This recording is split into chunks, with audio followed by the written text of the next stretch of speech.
Bonjour. Vendredi, je revenais dans l'émission sur la conférence de presse de l'Open masculin 86 de tennis, une compétition internationale qui aura lieu à Poitiers la semaine prochaine. Je vous avais succinctement expliqué que les participants de l'Open sont des joueurs classés au-delà de la 250e place mondiale. Si l'évolution au classement ATP est difficile, se rémunérer pour être professionnel n'est pas non plus évident. Dans le cadre de l'Open masculin 86 de Poitiers, une dotation de 15 000 $ est divisée entre les qualifiés au tournoi final. Cet argent venant des instances supérieures du tennis, les éliminés du premier tour repartent chacun avec 85 €, à peine de quoi rembourser leur déplacement.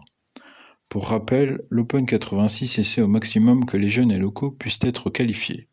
D'ailleurs, aujourd'hui a débuté le tournoi de préqualification pour la compétition. À l'issue, les deux finalistes obtiendront leur ticket pour l'Open masculin 86. En plus de ces deux joueurs, le Stade Poitvin, qui met à disposition ses infrastructures et contribue grandement à l'organisation, obtient d'office 2 places. Le vainqueur en individuel remporte environ 1 500 € et 2 250 s'il triomphe aussi en double.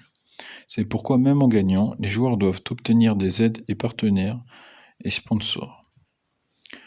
Du côté global, le coût de la compétition est de 70 000 €, auquel il faut ajouter 50 000 € d'aide en nature, ce qui est assez raisonnable pour une compétition comme celle-ci. Elle n'a pourtant que 36 ans et n'a cessé de s'améliorer en étant désormais reconnue dans le milieu du tennis. Pour que l'Open continue à avoir lieu, il dépend de la cinquantaine de bénévoles qui font vivre le tournoi et puis les organisateurs, qui ne font pas ça dans un objectif financier, mais par passion pour le tennis. Ils souhaitent partager leur passion au plus grand nombre, que ce soit à des initiés ou à de nouveaux membres. Pour les jeunes des écoles de tennis de la Vienne et de la région, des animations sont prévues. Ils ne peuvent pas pratiquer sur les terrains concernés par la compétition, mais pourront le mercredi entre 14 h et 17 h graviter autour du tournoi. Ils assisteront à des matchs, rencontreront et discuteront avec les joueurs, ainsi que ils feront ainsi la découverte du paddle. Une après-midi très instructive en prévision, tout en restant dans un contexte de bonne ambiance collective.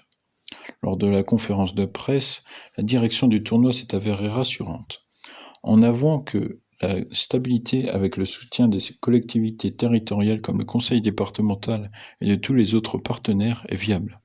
Le système en place a priori ne risque pas d'être en danger dans l'immédiat.